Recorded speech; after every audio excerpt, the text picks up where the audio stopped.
मामून के खिदमत में एक शख्स आया और आने के बाद कहने लगा कि मैं रसूल के बाल लेकर आया हूं आली जनाब की बारगाह में तोहफे के लिए। कहा कि 7 बाल मैं लेकर आया हूं आली जनाब की खिदमत में। मामून ने कहा कि हदिया बताओ। कहा कि एक बाल के 1,00,000 दीनार, दीनार कहते हैं सोने के सिक्कों को, 1,00,000 दीनार एक ह्यूज अमाउंट है, बड़ी अमाउंट है। खैर उसको कौन सा अपने पास से देना था, चुराया हुआ माल था। तो उसने कहा ठीक है मैं रसूल के बाल ये खरीद लूंगा। 7 लाख दीनार के बाल उसने खरीद लिए, 7 बाल खरीद लिए। अब खरीद तो लिए, लेकिन अब पता कैसे चले कि ये रसूल के बाल हैं या नहीं है।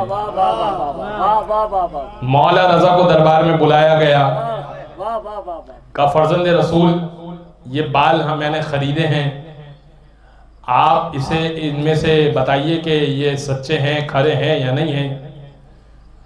मौला ने 3 एक तरफ किए, 4 एक तरफ किए, कहा ये 3 अल्लाह के रसूल के नहीं हैं। बालों की बात कर, मैं बालों की बात कर रहा हूं। कहा ये 3 अल्लाह के रसूल के नहीं, कहा ये 4 बाल अल्लाह के रसूल के हैं। कहा आप दलील भी दे दीजिए। का दलील इसकी यह है कि अगर आग में डाला जाए और बाल जल जाए तो बाल रसूल का नहीं है, किसी और का है। और अगर आग बुझ जाए और बाल दमकने लगे, चमकने लगे, तो ये बाल रसूल अल्लाह का बाल है। इसलिए कि नबी के बाल पर आग हराम हुआ करती है।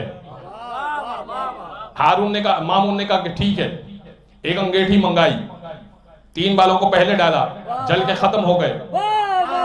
4 बालों को एक साथ डाला, आग बुझ गई, सोने की मानिंद दमकने लगे। मौला ने कहा यही हकीकत है और यही अल्लाह के रसूल के सच्चे बाल हैं।